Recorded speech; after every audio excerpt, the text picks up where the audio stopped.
Hello, my dear future nursing officers. Welcome you all to the Master Nursing classes. In the last previous session, we have discussed the very important questions and concept for our upcoming exam.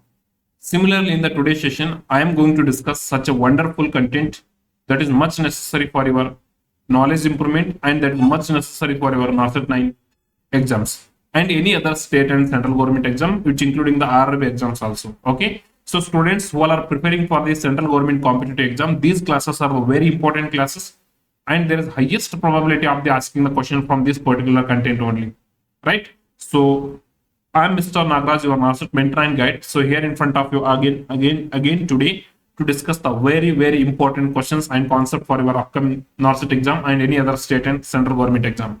So I'm once again welcoming you all to the Master Nursing classes. A very good evening to one and all. So who are live to the session, fatafat hit the like button and come to the live zone. Okay, students, before entering to the live zone, so hit the like button and enter into the live zone. So first work, whenever you will enter to the class, hit the like button. Okay, so that is the primary responsibility of yours. Okay, yes. So is that sound and video is the clear? Any one of you, so fatafat do thumbs up. Any one of you? Is that sound and video is clear? Yes. So well done. Let's begin the session now. Okay. Yes.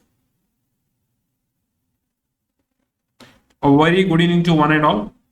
Good evening, beta. Good evening. Good evening. Almost all your friends, everyone have been joined. So we will start the session. And if anyone of you wants to join, so please share this link with your friends. Okay. So just share the class in your WhatsApp status and group, so they will also get joined. Okay. Any tutors, professors are watching the classes, so you can share this video with your students also. Okay. That will be helpful for them also. Okay. Let's begin the session. Okay.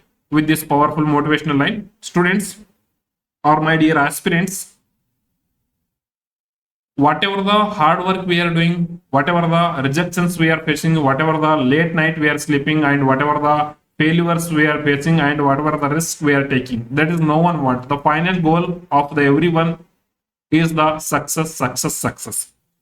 So to reach and to meet the word success, we have to definitely follow these all the steps, which including the risk, failures, doubts, criticism, discipline maintenance, and sacrifices, rejections, facing late night sleeps, and the perseverance and hard work. So when we have this all the components, okay, together it comes. So definitely it gives the success finally. Okay, so just believe in you. Take a blessing for your from your parents. Okay, yes, take a blessing from your teachers. Everything is possible, right? So with this powerful motivational line, I am starting the today's session, and I am again remembering you people, so you don't get trapped in any advertisements of the any nursing coaching centers. Okay, because in this 10 days only you can help you and only you can get good rank by revising your notes. Okay, that's it, better. So don't get trapped in any kind of the like advertisements, right? So be aware and be away from the advertisements. Okay, so be away from the social media, just focus on your note. Okay, any updates I am here to inform you, so don't have to worry about that one. Okay, so let's begin the session now. Okay, here comes the first question in front of you all. So please do read the question carefully, completely, and try to give the best response. So the question is, what is the correct patient position during the Romberg test? So the question is, what is the correct patient position during the Romberg test? Option A is the sitting with eyes closed. Option B is the standing with feet apart and arms are at side. Okay, so and option C is the standing with the feet together and eyes closed. Option D is the lying down with the eyes open. Okay, so what happened here, students? Look at this one. Option A is saying sitting with the eyes closed. Better, we will do the Romberg test in a standing position. We will not do this one in the sitting position. I am eliminating the option A. So then comes to the option B, standing with the feet apart and arm at side. Better, feet should be together. Feet should not be apart. Okay, so I am eliminating the option B also. Right, in the option C, standing with the feet together and eyes closed. Yes, so standing should the patient should stand with the feet should be together and eyes should be closed. Okay, so then only we can able to assess a Romberg test. Okay, so this Romberg test is primarily done to assess the position sensation, or we can say to assess the proprioception of the patient and to assess the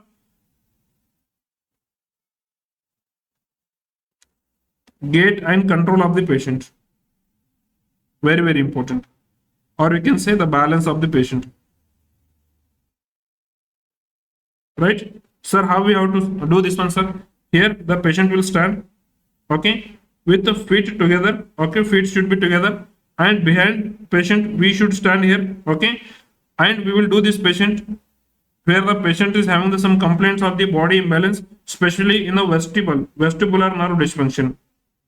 You know, eighth cranial nerve. In the eighth cranial nerve, we have the two branches. One is the cochlear branch, another is the vestibular branch. Cochlear branch is responsible for hearing, taking the voice signals, and which is responsible for hearing the sound. Okay, and the vestibular branch is mainly responsible for the balance. Okay, so to assess the vestibular function, here we are doing the Romberg test. Okay, here the patient is having the imbalance, means there is highest chance of the fall is there. Okay, so that is the reason while doing the Romberg test, the priority in nursing intervention while doing the Romberg test is the prevent the falls. Okay, that is the patient safety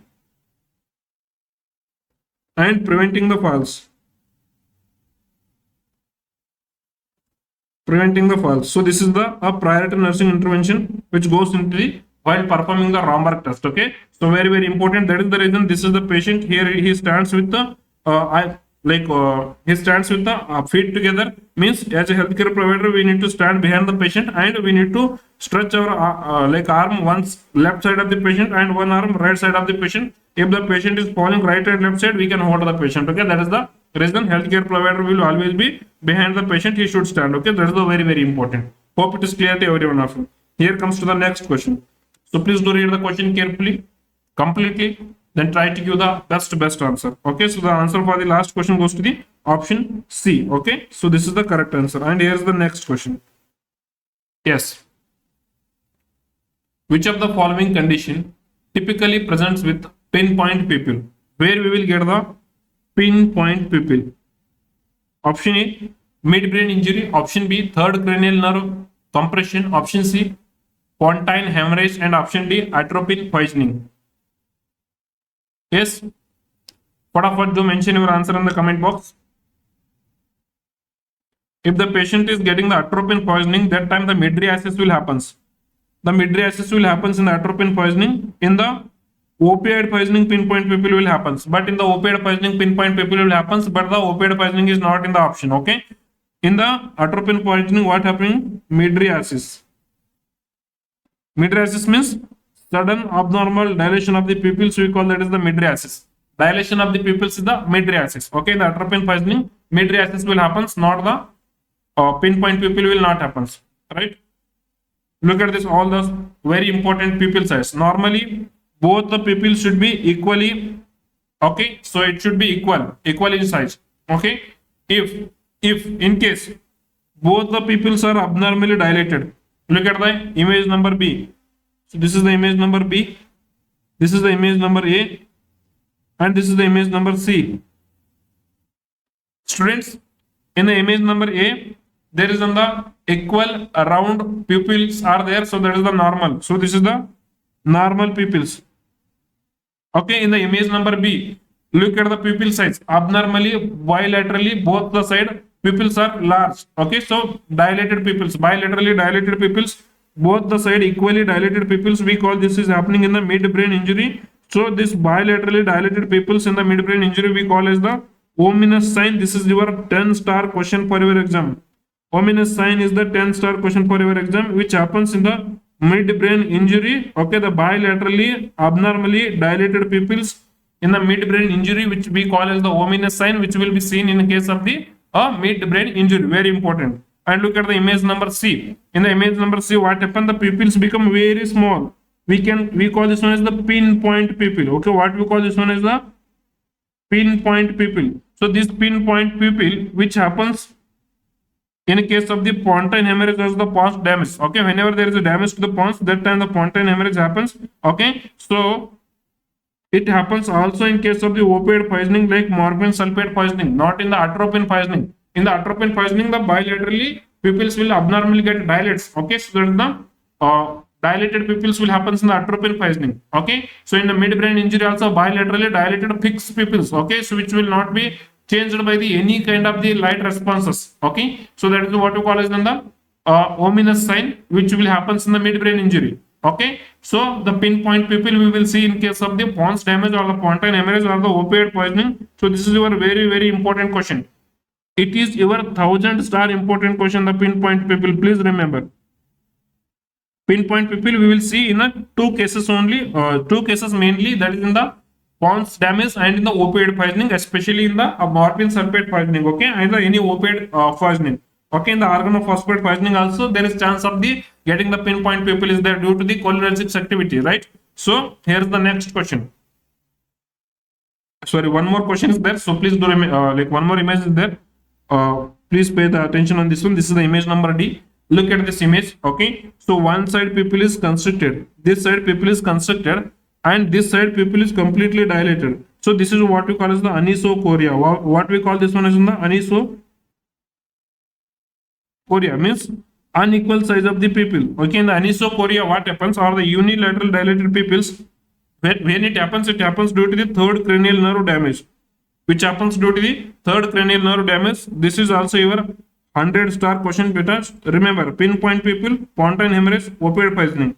Okay, so abnormally falsely bilaterally dilated pupils in case of the midbrain injury, ominous sign. Okay, and the one side pupil is abnormally dilated, on one side is constricted, that is what we call the unilateral dilated of the pupils, or the anisocoria, which will be seen in the third cranial nerve damage or the oculomotor nerve damage. Okay, the third cranial nerve damage, or we can say the oculomotor nerve damage. Oculomotor nerve damage. Okay, very important. Please keep in your mind. Okay, here is the next question.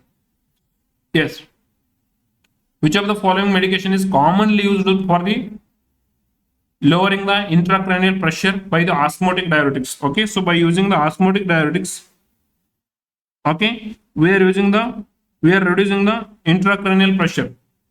So which of the following medication we are commonly using to reduce the intracranial pressure by using the osmotic diuretics? Option A, furosemide. Option B, dexamethasone. Option C, mannitol. Option D, phenytoin. So what is the correct answer? Which of the following medication is commonly used to lower the ICP, the raised ICP we need to reduce here? So by using the osmotic diuretic, we have the two clue here to choose the correct answer. One is the medication used for the lowering the ICP, and another one is the osmotic diuretic. Yes, almost all you people given the correct answer. There is the C. So I am going to lock the C. Yes, can I lock the C? Yes, lock it, sir. Okay, so mannitol goes to the correct answer. Beta, this mannitol is the osmotic diuretic.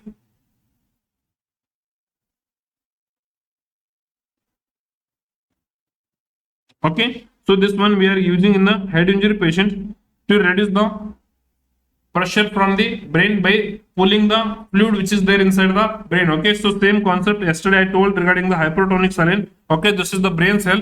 Okay, consider, and this is the blood vessel. So now I am infusing the mannitol. Okay, mannitol I am infusing means what happens? So here is the concentration will increases, or here the viscosity will increases inside the blood vessel, because it is in the hypertonic solution, mannitol is. Okay, so now the osmosis will be increased here. The osmosis will increase here.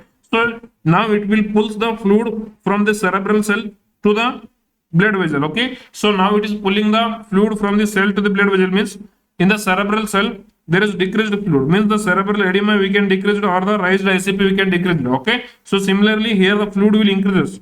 Okay, similarly here the fluid will increases and the blood vessel get congested.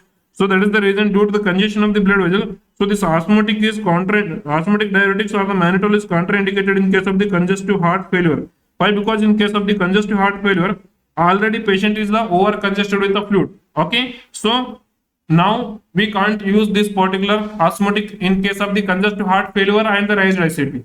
Okay, so only ICP is raised, we need to decrease this by using the osmotic diuretic. Mannitol is the best one. Okay, so very important.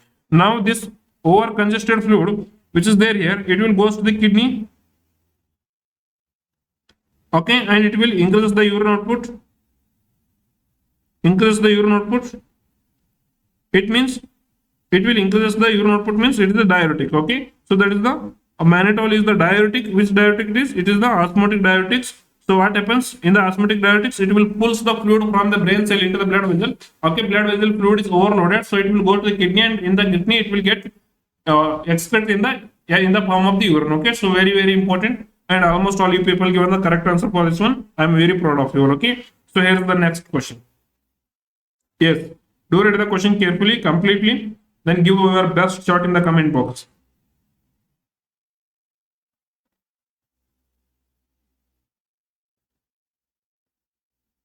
Yes, a 40-year-old male is admitted with a severe traumatic brain injury. So what happened to a 40-year-old male? So he is admitted with a severe traumatic brain injury. He is comatose with GCS of 6 and has a sign of the raised ICP. So now he is in a state of the coma because the Glasgow coma scale it is coming out of the like 15 score, it is coming only 6 score, means less than 8 is the severe altered level of the consciousness, or we can say the severe loss of the consciousness, or we can say the coma. Okay, so very important. And he is intubated and he is sedated. What is the best head position to assist for lowering the ICP? So they are asking the very simple question: what is the position we need to use to reduce the ICP? Option D is the Trendelenburg position, but Trendelenburg position is contraindicated in the raised ICP.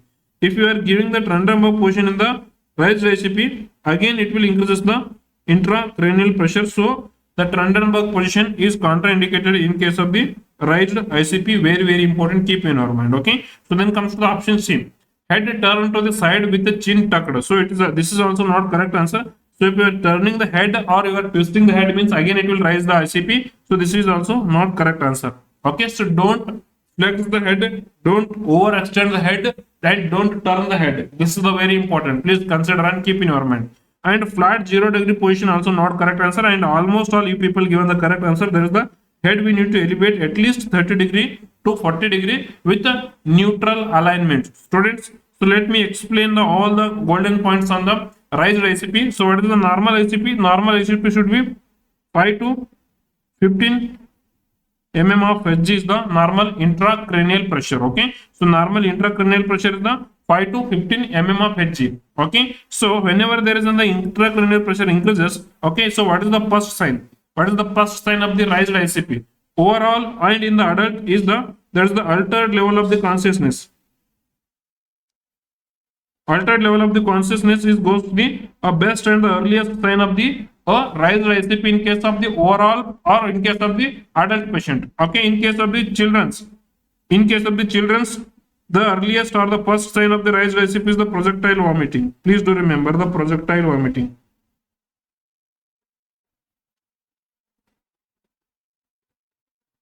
Okay, so projectile vomiting is the earliest sign in a patient with the raised ICP. So first sign in a raised ICP, overall and adult is the altered level of the consciousness, and the children's is the projectile vomiting. And this altered level of the consciousness is the most sensitive indicator of the neurological function. So please do consider the most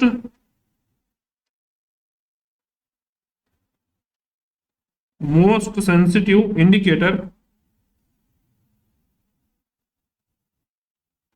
for neurological function, whether it is normally working or not.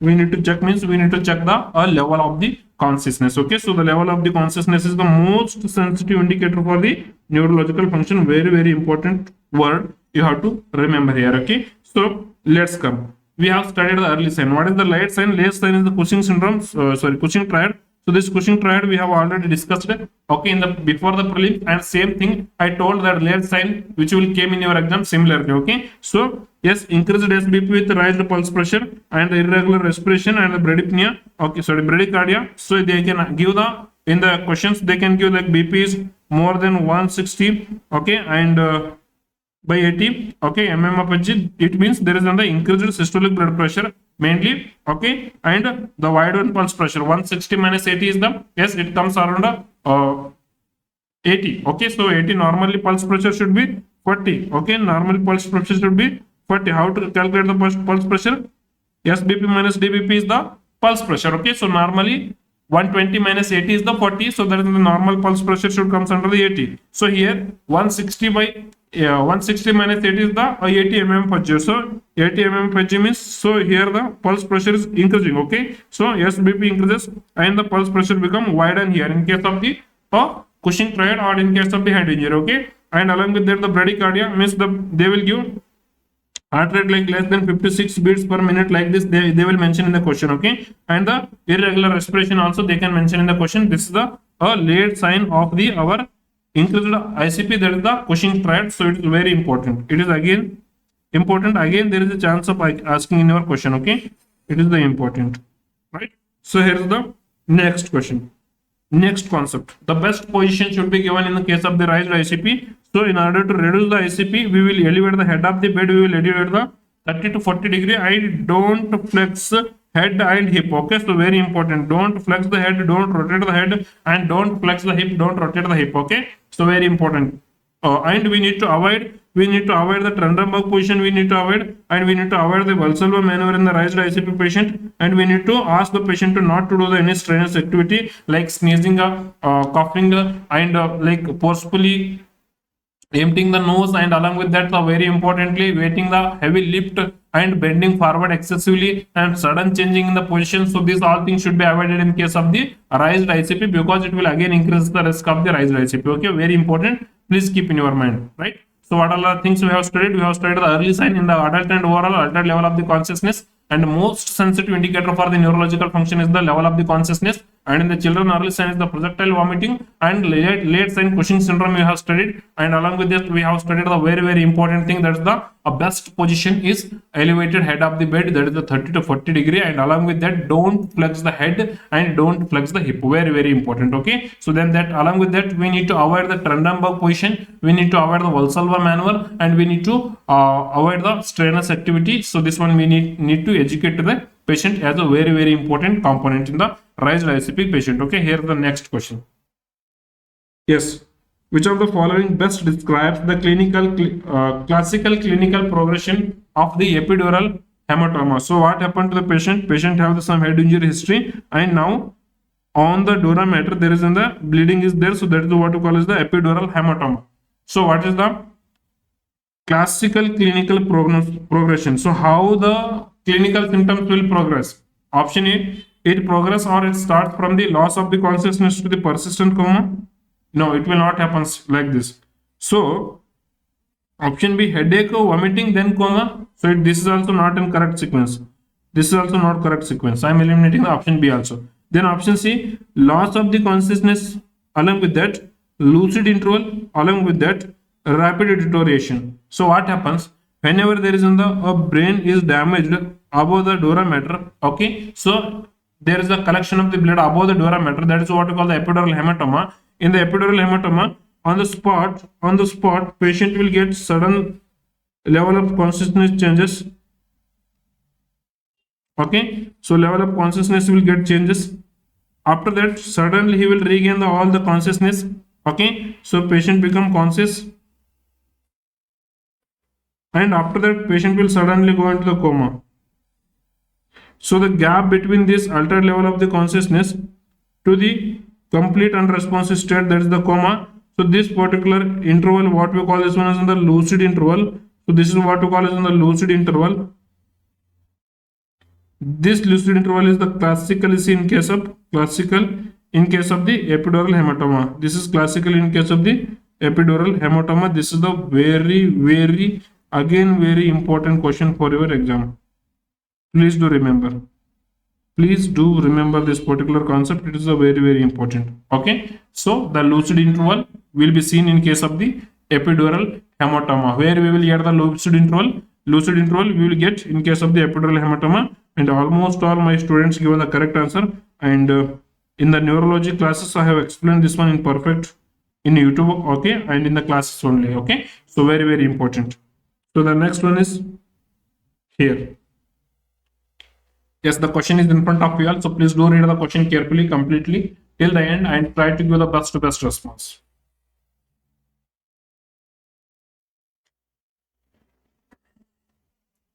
Battle sign is typically seen in which type of the head injury? Yes, battle sign is typically seen in which type of the injury? Option A, subarachnoid hemorrhage. The bleeding is happening below the arachnoid space. Option B, orbital blowout fracture, means the fracture happening on the anterior portion of the head. And option C, basilar skull fracture. The fracture is happening at the base of the skull. And option D is epidural hematoma, where we will get the battle sign positive. So what is the battle sign? What is the battle sign? Whether it is the bleeding around the eye or whether it is the bleeding behind the ear. Yes, it is the bleeding behind the ear. That is what we call the battle sign. So battle sign is classically seen in case of, yes, very good you all. Okay. So that is the battle sign will be a classically seen in case of the basilar skull fracture. So this is the very important thing. Just keep in your mind. Okay. So let me explain what is battle sign. Look at this image better. So this is what we call as the battle sign. This battle sign means which is ecchymosis, which happening behind the ear. So we also call this one as the retro-auricular ecchymosis. What we call this one? Retro. Retro means behind. What is the meaning of the retro? Retro means behind. So behind what? Behind the ear. Ear, what we will write? Auricle. Okay. So behind the ear means retro-auricular. That is the ecchymosis. Ecchymosis means a slight bleeding behind our underneath skin. So that is what we call the ecchymosis. So if the ecchymosis is happening behind the ear, so that is what we call the retro-auricular ecchymosis. That is what we call as the retro-auricular ecchymosis or the battle sign or the behind the ear bleeding. Okay, so very important. If in case if there is any damage to the frontal lobe and if there is any damage to the frontal portion of the head, so that time there is then the recurrence will happen. So okay, similarly recurrence will happen. So we will call this one as the peri, means around surround. Okay, around surround. Orbital, orbit means our socket, the eye socket, we call that the orbital. So around surround of the orbit of the eye. So there is in the ecchymosis. Again there is in the ecchymosis. Okay, so if the periorbital ecchymosis present, so we will call this one as the recognize. So battle sign and the recognize will be both will be seen in case of the head injury. Okay, especially this battle sign will be seen in case of the basilar skull fracture. Very important. Okay, so here is the next question, the hollow sign. Okay, so what is the hollow sign? If any blood in head injury is there, that time rhinorrhea is there. Okay, what is the rhinorrhea? Rhinorrhea means there is the or the otorrhea.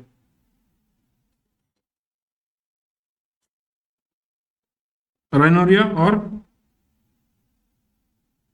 otorrhea means the CSF is coming from the nose is the rhinorrhea, the CSF is coming from the ear is the otorrhea. Okay, so in case any fluid, clear fluid which is coming from the ear or the nose, so that time we need to confirm, we need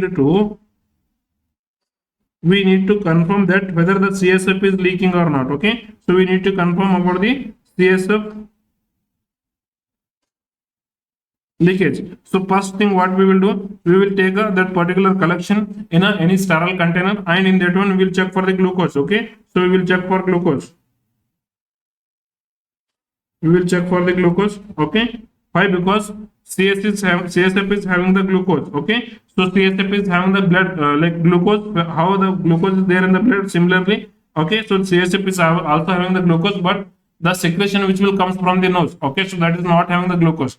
Normally the secretions which will comes whenever you will get the common cold, that time the secretion will come from the nose, you know. So in that secretion there is no glucose. Okay, so but if the CSF is leaking means there is a presence of the glucose. So to differentiate whether it is a normal secretion of the nose or to differentiate whether it is a CSF, so first thing what we will do, we will check for the glucose. If glucose is present, so it is a CSF. If there is no glucose in the secretion, it is not the CSF, it is a normal secretion of the nose. Very important. Along with that, so whatever the like leakage or the fluid coming from the nose, so that one we will take on the gauze pad or we will take on the white tissue paper. Okay, so here we will check for the hollow concentric ring. Okay, so this is the middle one, what you are able to see, red color one. So this is the bleeding. Okay, so this is the blood is there. So around surround of that one there is in the yellow color border, are you able to see this one? So the concentric yellow color border or the yellow color line which is there here on the tissue paper or on the gauze pad. So this is what CSF. Okay, so if the hollow sign is present means yes, there is in the CSF leakage. If the glucose is present means yes, there is in the CSF leakage from the nose or the ear. Okay, so that's the very important. Please do keep in your mind. A very important sign. Yes, presence of the glucose in the rhinorrhea or the like glucose in the case of the nose secretions or the ear secretion, that it confirms the whether it is in the CSF or not. Okay, if it is present, glucose is present, it is absolutely CSF, then we call this one as the leakage of the CSF from the nose. So that is the rhinorrhea. Leakage of the CSF from the ear, that is the otorrhea. Okay, and from the secretion we are checking for the concentric ring around the bleeding, there is in the yellow concentric ring is there or not. Yes, if yellow line is there, so that indicates that it is a CSF. Okay, so that is the positive hollow sign we will call. Okay, very important about the head injury. Okay, so here is the next question. A 3-year-old child is actively seizing, means continuously seizure is coming, that is the febrile seizure is there for more than 5 minutes. Okay, continuously seizure is there, that is the more than 5 minutes. So what is the first line drug of choice? Beta, in that one they have given this is a case of the febrile seizure. So what is the treatment for the febrile seizure?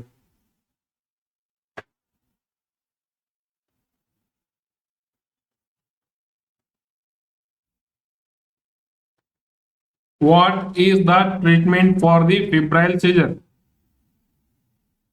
Option A, IV phenytoin. Option B, rectal diazepam. Option or intranasal midazolam. And option C, IV phenobarbital. And option D is valproate. So what is the correct answer? Beta, febrile seizure is the seizure which happens due to the increased body temperature. Okay, febrile seizure happens due to the increased body temperature. Okay, so now I have to give that is the rectal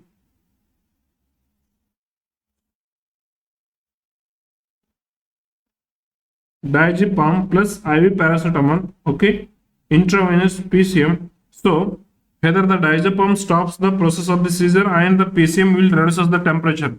So this is the standard treatment. And one more new treatment we have, that is the intranasal midazolam. Okay, so through the nasal route we are giving the midazolam.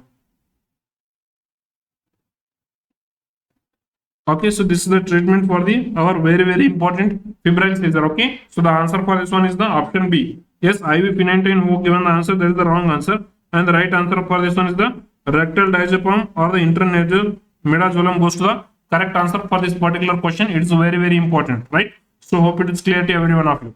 And here is the next question.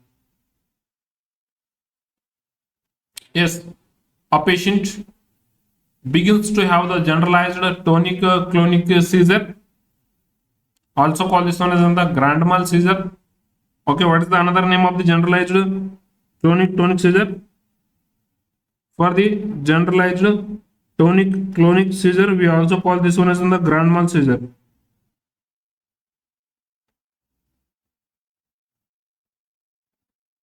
Very important. Okay, and patient is in the hospital on the bed. Okay, what is the nurse's immediate priority? Okay, so when the patient has started to begin the generalized clonic tonic seizure in the hospital on the bed, and what is the nurse's priority? Option A, restrain the patient to prevent the injury. Better preventing the injury is the priority, but restraining the patient is not going to be a intervention to prevent the injury. So I am eliminating the option A. So then the option B, insert the oral airway. So you are trying to insert the oral airway on the onset of the seizure, means there is a chance of the damage to the buccal mucosa, oral cavity, and there is chance of the breakage of the teeth is also there. Okay, so don't insert anything into the mouth.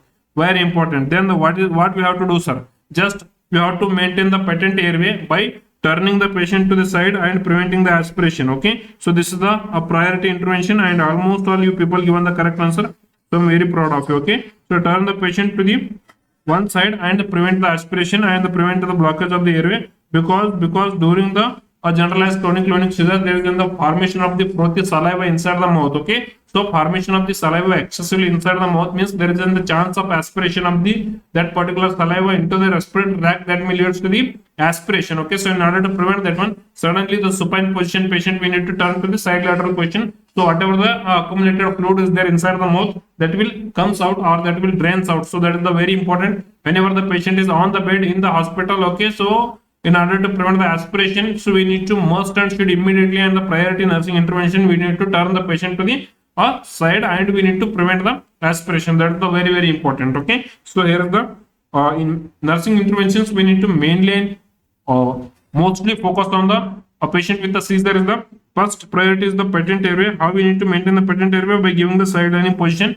very important, and don't put anything in the mouth, very important line. Prevent the fall injury, again very important line. So how we need to prevent the fall injury? So whenever the patient is getting onset of the seizure and he is at the corridor of the hospital, he is not on the bed, so there we have to suddenly hold the patient and make him lie on the ground. Okay, so if he is falling on the ground himself, means that will damage the patient. If the seizure is the onset, so suddenly we hold the patient and make him sleep on the ground, and all the unnecessary furniture surround of the patient we need to remove advanced. Okay, so not when the patient is getting seizure, that time we will not remove.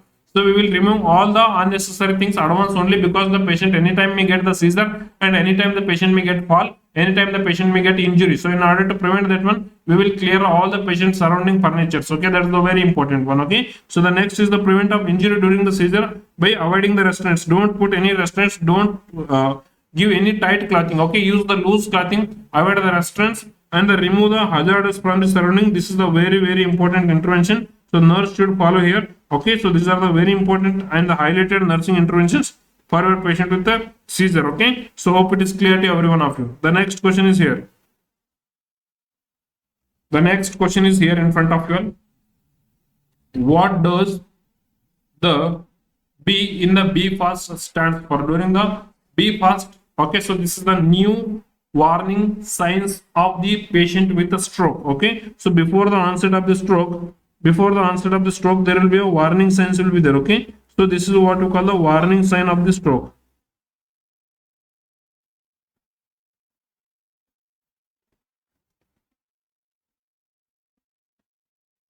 Or we can say cerebrovascular accident. Both stroke and cerebrovascular accident, both are state. So same only. So here there is the warning sign of the stroke will be there. Okay, so in this one, what is the meaning of the B stands here? In the B past, B stands option A balance, option B breathing, option C brain function, and option C blood pressure, option D blood pressure. What is the correct answer? What is the meaning of the B in the B fast? So please students, remember this B fast full form. B is the balance. Balance is whether proper or improper. Okay, so B stands here is that's the balance, whether the balance is like loss of balance is there, or is the coordinated balance, normally coordinated balance, we need to check. Okay, so this is the, if there is in the loss of the balance, it indicates the warning sign of the stroke. Okay, so again next response is the eye response we will check here. So what we will check in the eye response, there is the eyes, there is the change in the vision. So there is in the blurred vision or the change in the vision, that indicates there is in the warning sign of the stroke. The patient may get land into a stroke. Okay, so next F stands here is the facial expression. Okay, so sorry, facial weakness. Okay, F here is the facial weakness, whether the unilateral one side facial weakness or the bilateral both side facial weakness, we need to assess. And the facial weakness, slurred speech, okay, and arm weakness, these are the classical pre-warning sign of the stroke. Okay, so next is the A. So that's the A is the arm weakness, we need to check for the arm weakness. And the next is the S is the speech problem, we need to check here. Okay, so very important. Along with that, the T is the time to call the ambulance.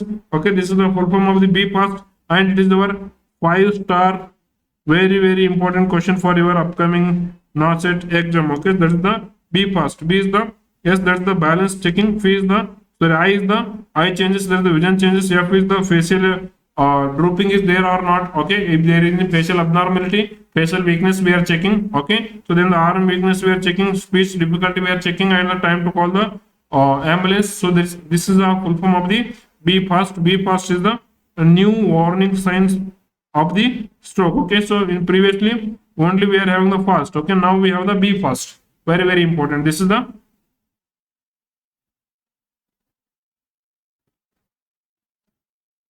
warning sign of stroke. Very important. They will ask you in the exam. Hope it is clear to everyone of you, right? So here is the B stands, here is the, there is the balance. Option A goes to the correct answer. B stands here is the balance. Very important. Hope it is clear to everyone of you. The next one is here. Yes. A 65-year-old male is brought to the emergency department by his family. He is speaking fluently. So what happened? There is in the 65-year-old male is there. Now that male is brought to the emergency department, and who brought the patient? Their family members brought the patient to the emergency department. And what is the age of the patient? 65 years. He is speaking fluently, means there is the normal production of the speech is there, but words are not make any senses. Okay, so in the option next, continued question, he doesn't seems to understand what are others saying to him. So you are a nursing officer working in a neurological unit of the AIMS hospital, where you are going and approaching the patient and you are asking the patient, what did you had in the morning breakfast? You are asking the question to the patient, and patient is saying, my name is Shankar, my father name is Mankar, and I don't know who are you. Like this, he is talking, but there is no any sense. Why? Because whatever we are asking to the patient, that is not going to understand the patient. Okay, so means production of the speech is there. He is telling, I am the Shankar, my father name is Mankar. Like this, he is saying, means the production of the speech is normal, but he is not understanding that. In the question they have mentioned, look at this one. He doesn't seems to understand what others are saying to him. So what? So which of the following is the most likely diagnosis you are doing here? Option A, Broca's aphasia. Option B, global aphasia. Option C, Wernicke's aphasia, and option D, transcortical motor aphasia. What is the correct answer? If you say this is the Broca's aphasia, in this one, patient is having the difficulty in the production of the speech.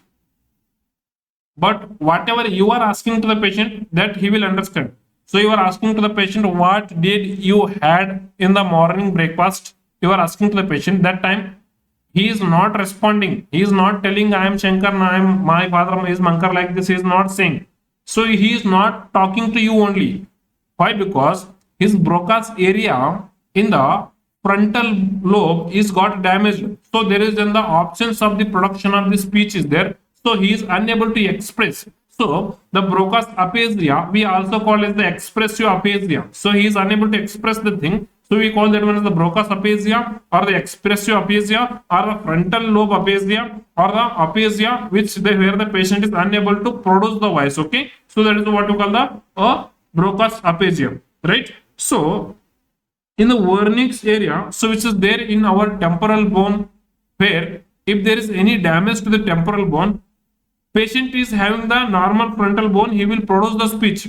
But whatever I am asking to the patient, or whatever you are asking to the patient is not understanding. Means he is not receiving the message what we are asking to him. Okay, so that is what we call the receptive aphasia. What we call that one? We call that one as the receptive aphasia, or which happening due to the damage to the temporal bone or the temporal lobe. We call that as temporal lobe aphasia, or which happening due to the specific area damage in the temporal lobe. That is the Wernicke's aphasia. Okay, so the Wernicke's area is getting damaged, means Wernicke's aphasia. Okay, so very important. So this is what we call the Wernicke's aphasia. In the question also they have mentioned, so the patient is producing the speech, but he is not understanding. So the answer for this question goes to the Wernicke's aphasia. Okay, so option B is the global aphasia. Here the both Broca's area is also get damaged, the Wernicke's area is also get damaged. So due to that one, the patient is not producing also the speech, and he is not understanding also. Okay, he is not producing the speech, he is not understanding the speech.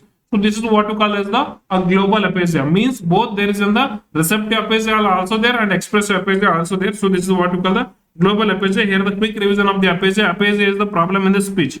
Okay, what is the aphasia? Aphasia is the problem in the speech. If there is any history of the temporal lobe damage, or if there is any history of the Wernicke's area damage which is there inside the temporal lobe, so that is what we call the Wernicke's. So that is what we call the receptive aphasia. Patient is unable to receive the message what you are saying to the patient. Okay, and if there is any history of the frontal lobe damage, or if there is any history of the Broca's area damage, whatever the thing you are asking to the patient, he is able to understand that one, he is hearing that one, but he is unable to express that one. That is what we call the expressive aphasia or the outward aphasia. Okay, so that is the very important thing what you have to keep in your mind. Okay, so this is the very important and 10-star question for your mains exam. Very important. Don't forget the concept behind this one. Okay, so yes, examiner can ask anything, whether he can ask with the history of the temporal lobe damage, or whether he can directly mentions there is a damage to the vernix area, or whether he can otherwise he will mention the patient is unable to understand the thing but he is talking. Okay, so like this, any three format questions will come in front of you all in the exam. Okay, so very important, please keep in your mind the concept is important in the question. If you know the concept, you can solve any question. Okay, so the next question is here. What is the most common cause for the bacterial meningitis in the adult in the worldwide? Okay, so simple question, what is the most common cause of the bacterial meningitis in adults? Students, meningitis may happens due to the viral cause also or due to the bacterial cause also. Okay, so if the meningitis is happening due to the bacterial cause, we call this one as the septic meningitis. What we call this one as the septic meningitis. If in case a meningitis which is happening due to viral cause, we call this one as the aseptic meningitis. We call this one as the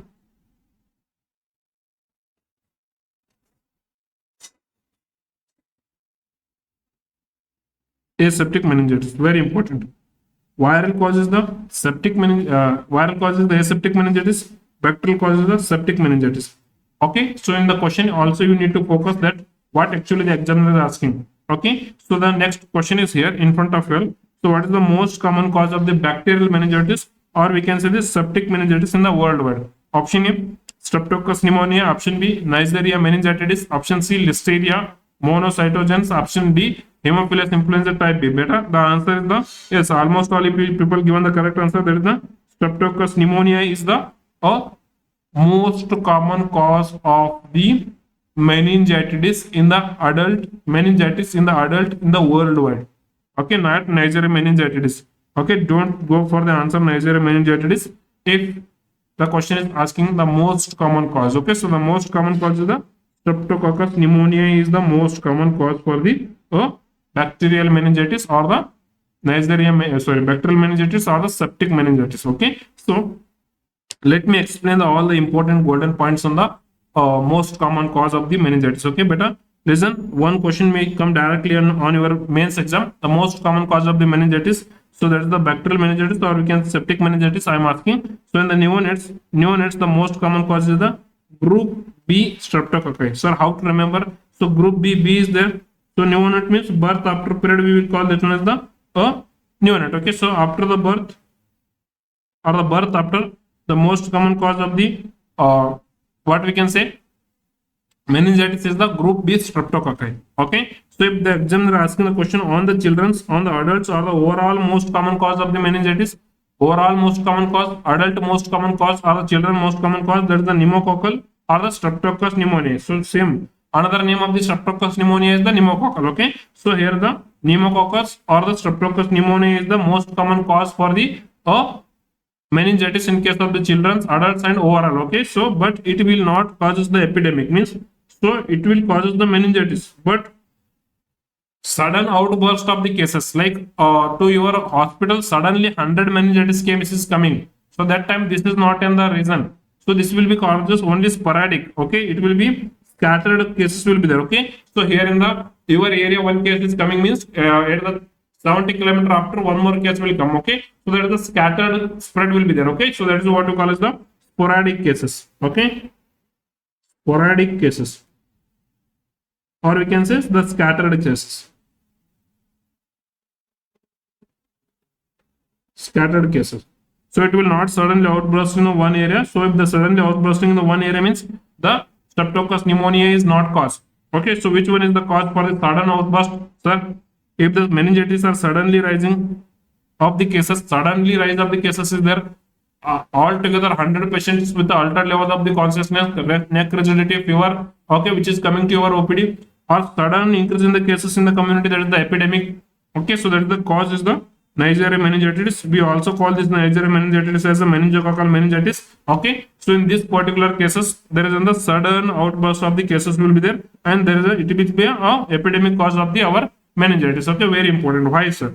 Why only Neisseria meningitis and the meningococcal meningitis will suddenly outburst the cases means?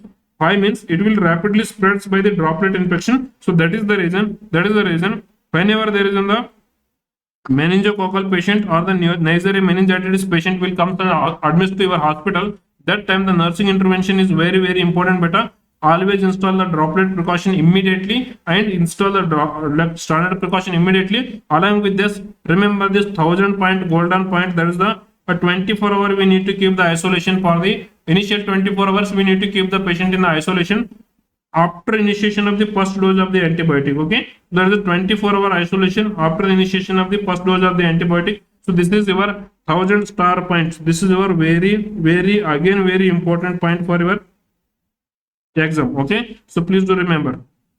Okay, so whenever there is in the cases of the Neisseria meningitis or the meningococcal meningitis, it will come. So that time the droplet infections, the droplet precautions we need to install, because it is spreading by the droplet infection. Okay, and the standard precaution we need to install here. Okay, why? Because this patient is having the highest risk of the spreading the meningococcal meningitis bacteria to the other patients. Okay, that is the reason we need to keep the patient isolation for the 24 hours to 48 hours.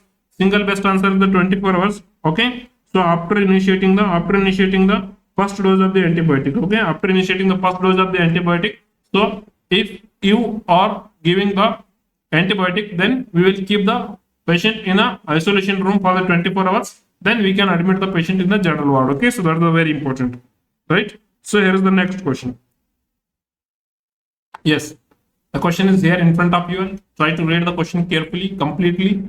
Then you should give answer correctly in the comment box. Read the question. Yes, like this question only you will get in the mains this time. A 19-year-old college student is present to the emergency department. Where he is? He is in the emergency department with sudden onset of the high-grade fevers are there. What happened to the person here? Here is the 19-year college student is there. Okay, he is suddenly present in the emergency department with sudden onset of the high-grade fever. And the high-grade fever, severe headache is there. And he is having the fear to the light. There is the photophobia is there, and his neck is stiff. Neck stiffness is there. Severe headache is there. High-grade fever is there. A classical symptom of the triad of the meningitis. Neck stiffness, fever, headache. Triad of the meningitis, which including the neck stiffness, fever, headache. I will come to that point also. Don't worry. Okay. On the examination, he has non-blanching pleuritic rash over the limbs and he is having the positive bruises in his skin. So this is the case of the meningitis. And along with that one, he given the clue to choose the correct answer. There is the non-blanching pleuritic rash is there on the lower limbs. But only one case we will get the rashes. So that is the yes. In which case we will get the rashes? Yes, in case of the Neisseria meningitis or the meningococcal meningitis, only we will get the pink color rashes on the lower extremities and especially in the lower abdomen also we will get. Sir, why? Why? Because this Neisseria meningitis, if we left untreated means it will cause the sepsis. Okay, due to this sepsis, there is a chance of the disseminated intravascular coagulopathy. So due to this disseminated intravascular coagulopathy, so there is in the all the like platelets are consumed here. Okay, so there is no any like platelets are there to get bleeding to stop. Okay, so there is a chance of the bleeding in the underneath the skin. Okay, so that is the reason. Due to the bleeding underneath the skin, the rashes will happen. Okay, the rashes will mainly a pink color rashes or the red color rashes you will see on the skin in case of the Neisseria meningitis. So this is the very important, right? So keep in your mind. Sir, what are the clinical symptom of the meningitis? Sir, the first symptom or the earliest symptom is the altered level of the consciousness is the earliest symptom of the meningitis. Okay, so classical triad is the fever, headache, and the neck rigidity is the classical triad of the classical clinical symptom of the our classical clinical symptom of the our meningitis is the fever, headache, along with that the neck rigidity. So this is the very important, the triad of the meningitis. Okay, and we have the positive Brudzinski sign. So how to assess the positive Brudzinski sign? So this positive Brudzinski sign we will see in case of the again meningitis. So first we will give the supine position to the child like this. So we will provide a supine position to the child like this. Okay, and we will stand at the side of the patient and we will hold the head of the patient and we will lift this head up. Okay, we will lift this head up. So whenever we will try to flex the head, so if we are flexing the head, that time the hip is flexing automatically. Are you able to see? Here the hip is straight. Here the hip is straight. Now here the hip is started to flex, and here the knee is straight. Now here the knee is started to flex. Okay, so whenever you will flex the head, that time the hip flexion and knee flexion is happening. So this is what we call the positive Brudzinski sign. This positive Brudzinski sign is seen in case of the meningitis. Very important, right? So the next clinical sign here is the positive kerning sign. This is the positive kerning sign. This is also we will see in case of the meningitis only. The positive kerning sign also will be seen in case of the meningitis. Okay, so very important. What we will do here, the examiner will give the supine position to the patient first. Okay, after giving the supine position, he will flex the hip at the 90 degree. Hip is flexed at the 90 degree, and again he will flex the foot at the 90 degree. Okay, again he flexes the foot, like knee is flexed at 90 degree, hip is flexed at 90 degree. So now he will try to elevate the foot like this. Okay, he will bring the foot like here. Okay, whenever it will be half elevated, okay, that time there is in the hamstring muscle spasm and resistance is there and pain is there. Okay,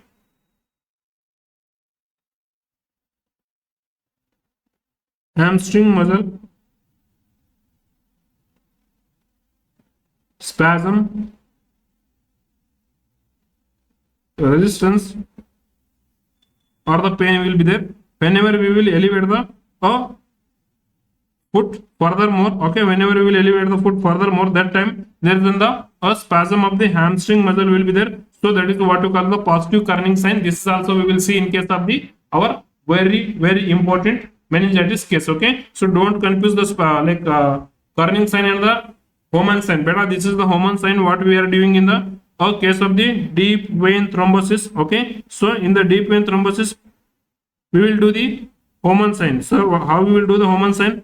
Similarly, we will give the supine position to the patient here. Okay, after giving the supine position, so again we will flex the foot at the 90 degree and this one knee at the 90 degree. So here we will try to dorsiflex the foot. Okay, we are not elevating the foot. So just what we are doing, we are pulling the foot like this. Look at this one, how the examiner is pulling the foot. So he is pulling the foot towards this side. So this is what we call the dorsiflexion of the foot. Whenever we will do the dorsiflexion of the foot, that time there is in the pain in the calf muscle. Okay, so dorsiflexion of the foot,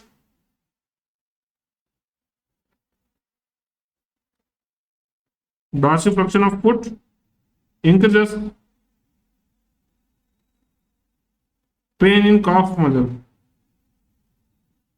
So this will be seen in case of the deep vein thrombosis. That is what we call the Homan sign. Okay, so the pain will happening in the calf muscle when we are doing the dorsiflexion of foot. So that is the Homan sign. Okay, so when we are further elevating the foot, that time the pain is happening in the hamstring muscle. Resistance spasm pain is happening in the hamstring muscle. This is what we call the kerning sign. So this will be seen in case of the meningitis. Okay, so hope it is clear to everyone of you. And along with that, the very important golden point you have to remember here is, so I told the most common bacterial cause or the septic cause is the in the newborn, that is the group B streptococcus. Okay, in the adults overall, and in the children that is the pneumococcal or the streptococcus pneumoniae. Okay, so that is the septic causes of the our meningitis. If the examiner asking most common aseptic means that is the most common viral cause of the meningitis. Most common aseptic or the most common viral cause of the meningitis is the enterovirus. Goes to the correct answer. Please do remember the very important question. Okay, so the next one is the most common fungal cause of the meningitis in the AIDS patient. In the AIDS patient or in the immunocompromised patient, most common fungal cause of the meningitis is the Cryptococcus neoformans is the answer. So this may directly strikes in your exam. Please do remember. Okay, so important question, right, sir? These are the very important question what we have discussed here. Okay, so here's the next question. Yes. Which of the following is an absolute contraindication for performing the lumbar puncture? What is the correct answer? Which is the absolute contraindication for performing the LP? Yes. Definitely one question will strike on the LP in your exam.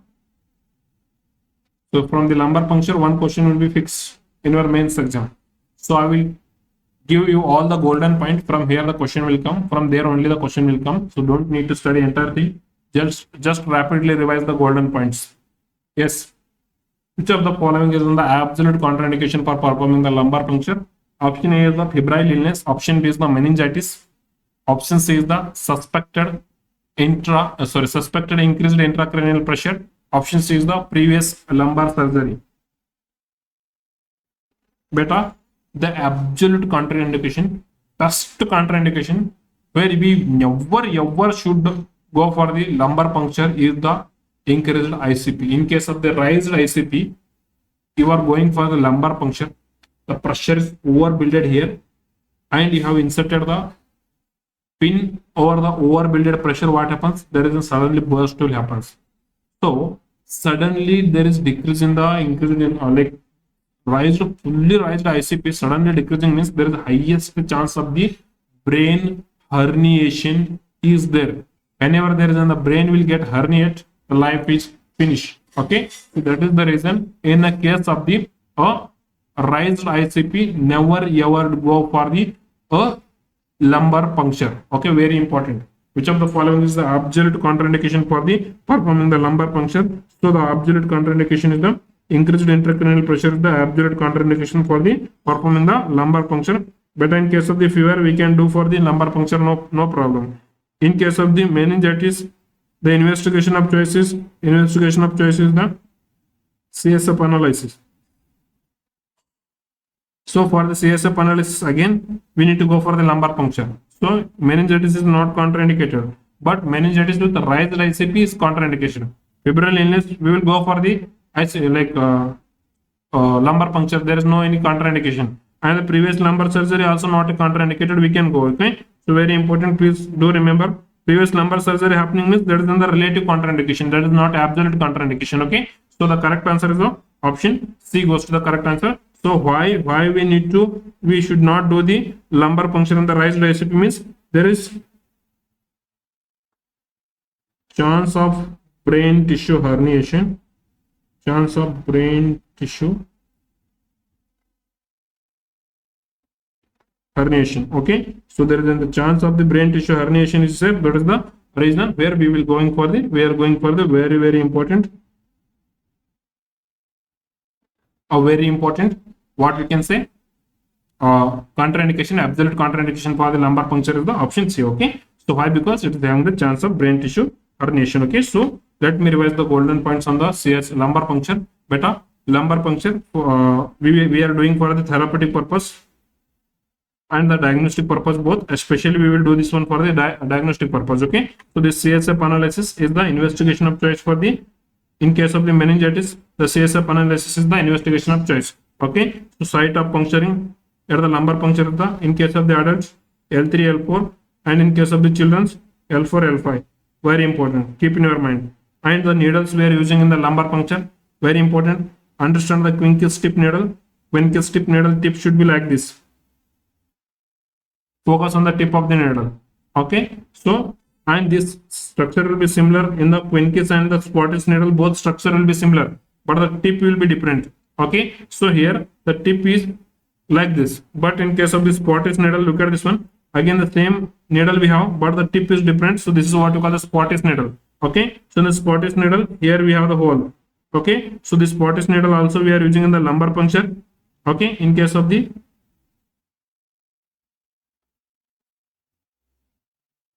lumbar puncture, we will use this Scottish needle. Okay, but the tip will be like this.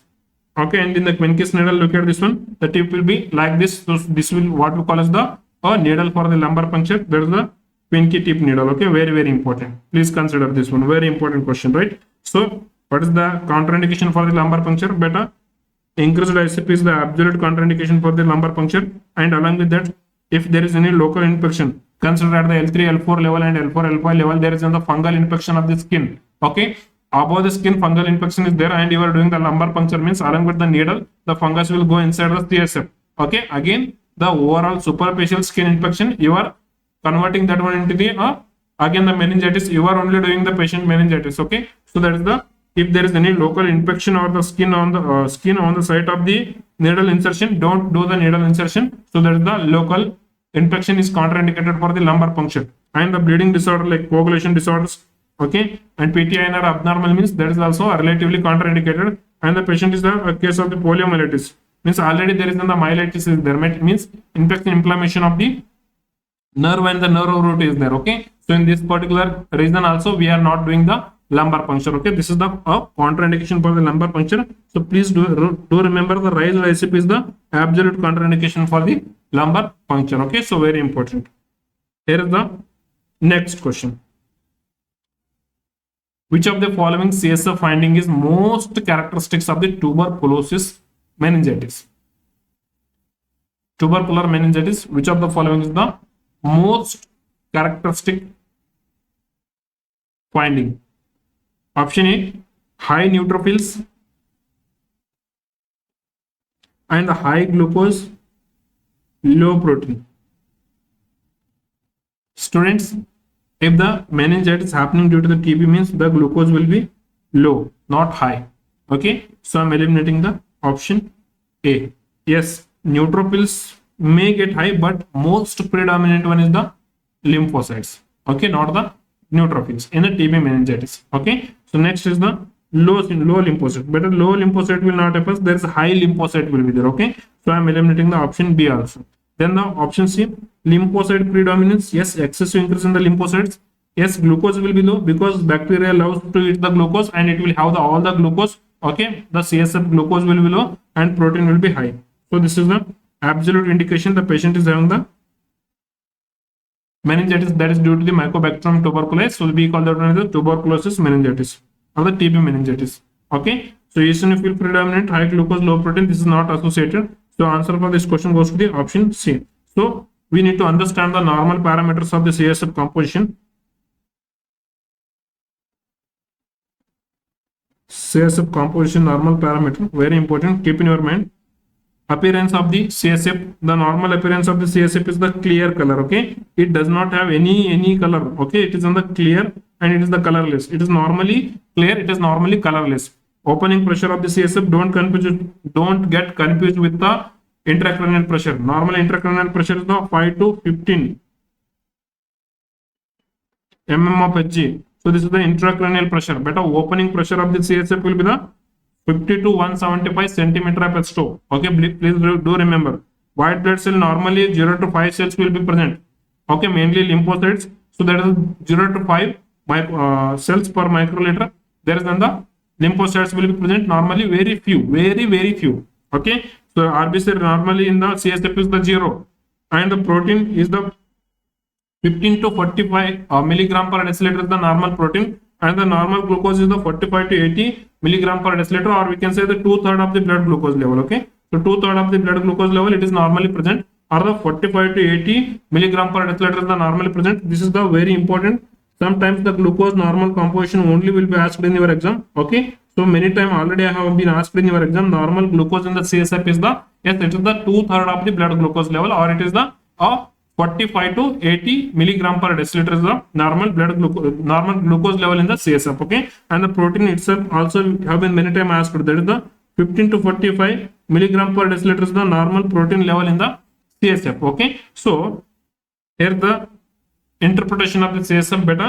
Normally we have discussed that it is the colorless and it is having the opening pressure of the 50 to 175 centimeter per stove. Normal WBC, that is the lymphocyte will be 0 to 5 lymphocytes will be present for 1 microliter, and the RBC normally 0, and the protein we have the normally 15 to 45 milligram per deciliter, and normal glucose is the 45 to 80 milligram per deciliter. So this is the normal parameter. If in case if this is the bacterial meningitis means this color become changes and it will become the turbid color or the cloudy color. And in the viral meningitis, beta, very important. The viral meningitis, the color will be normal, color will be clear, color will be normal.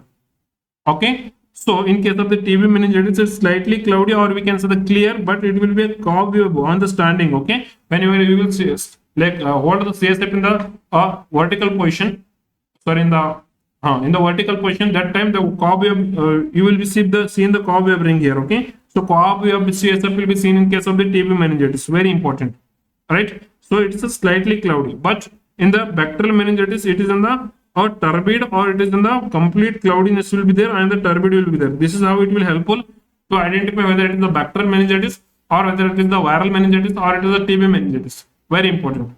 Opening pressure, better in the all the meningitis pressure will increases.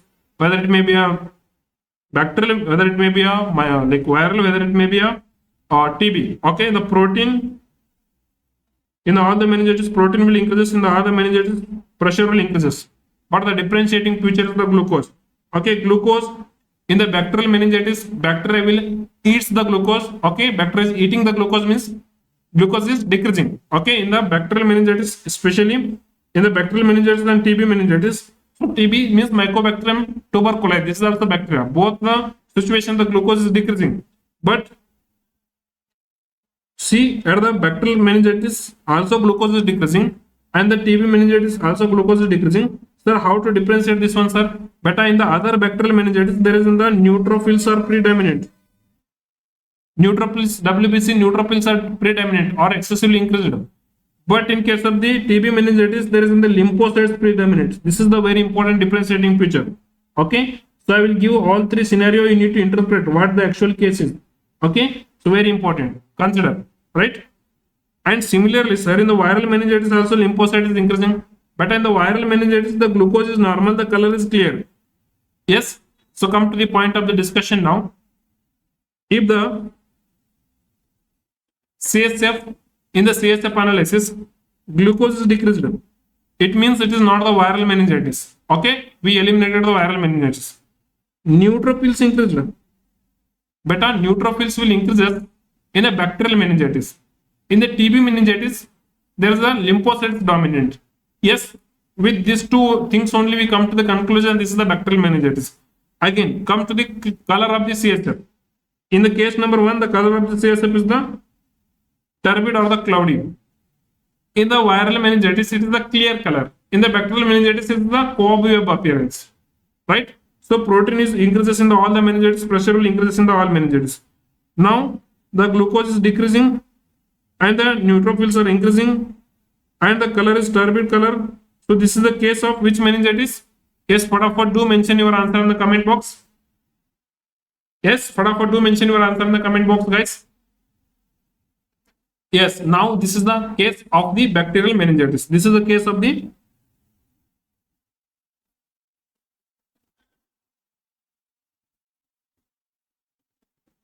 bacterial meningitis. Very important. Right, here is the next case number 2. Scenario number 2 or the case number 2. Here the glucose is normal. But in the both tuberculosis meningitis, glucose is decreasing. And in the bacterial meningitis, glucose is decreasing. Glucose is normal in only one situation, that is in the viral meningitis, right? So the protein and pressure will be, I told in all the situation, protein pressure will be increased. And lymphocytes will be increased in case of two things. One is the bacterial meningitis, one is the tuberculosis meningitis, and another one is the viral meningitis. So in the tubercular meningitis, glucose also decreased, but in the glucose is normal. So lymphocyte increased, the glucose is normal, means this is the case of the viral meningitis. Along with that, one more important thing, the color is clear. So clear color will be seen and lymphocyte predominant, glucose normal. So this is the case of the septic meningitis or the viral meningitis. Very important. Next, come to the interpretation of the CSF. Here, the case number 3. Glucose increased. Yes. Sorry. Glucose decreased. Okay, glucose decreased. Protein is increased, pressure increased. In all the situation, protein and pressure will increase. So this is not going to be our differentiating feature. We can't able to differentiate by these two things. Okay, now here the glucose is decreased, means it is not a viral one. Okay, in the viral one, what happening? The glucose will remains normal. Okay, so the lymphocyte will increases. Yes, lymphocyte will increases in the viral also and in the tubercular also. But in the viral, the glucose will remain normal. In the tubercular, the glucose will decreases and lymphocyte is predominant. And the color will be, in the viral, it is the clear color. And here is the cobweb CSF will be there. The slightly cloudy CSF will say this will be there. And the most important is ADA is present. That is the adenosine deaminase is present. But wherever the ADA is positive, there is the highest susceptibility of the tubercular infection. For example, we have took the this one peritoneal, sorry, not peritoneal, pleural fluid for the analysis, and we have sent to the lab, where in the lab we have sent for the pleural fluid for the ADA analysis. That is the adenosine deaminase. So in the pleural fluid, ADA is coming, means this particular pleural effusion is happening due to the tubercular causes or due to the post-TB infection. Okay, so in the peritoneal fluid, ADA present, that is the ascites is happening due to the GI system TB. Okay, so in the CSF, ADA is present, means the meningitis is happening due to the tubercular infection. Okay, so very, very important. Here this particular situation gives the answer as on the tubercular infection or the tubercular meningitis. Tuberculosis meningitis or the TB meningitis, we can say. Very, very important. All three situations, I hope it is very much clear to every one of you. And in this one, any one question will get strike in your exam. Very important. Quickly revise the thing what I have told to you people. Every point what we have discussed in the today's session is the golden point for you all. Okay, so now just have one assignment, two assignment question. That's the, what is the normal intracranial pressure? What is the normal intraocular pressure? So try to mention your answer in the comment box at the end of this particular video. Okay, so this is the question number 1, this is the question number 2. Okay, so mention one in front of the one, just mention what is the normal ICP, and in the this one question number 2, what is the normal intraocular pressure? So that is the pressure inside the eyes, okay, which is mentioned by the aqueous humor. So both answer you have to mention in the comment box. So thank you so much for watching video till the end, and a very informative information to you all. So very important information to you all. In the master nursing classes app, there is in the free all India level mains exam practice is going on as a real time. Okay, so mains exam practice is giving, that is the free of cost. Okay, there is no need to pay anything, so that is the free. So the here you are getting the real time exam practice in the master nursing classes app. Any one of you want, means yes, you can utilize this particular very important test series which are preferred by the expert AIMS officers. Okay, so you will get a very, very beneficial from this particular test series also. Okay, so thank you so much for watching the class. And if you are still not part of our WhatsApp group and Telegram group and our app, so the link I have given in the comment box and the description box, from there you can join. Okay, so thank you so much for watching the class till the end. So I hope you have enjoyed the session without wasting a 0 minute also. So you are still not liked to the session, please hit the like button and subscribe to the channel. You will get the notification for the next class. Thank you so much for watching the class till the end. We will meet again in the tomorrow session. Bye bye, take care, love you.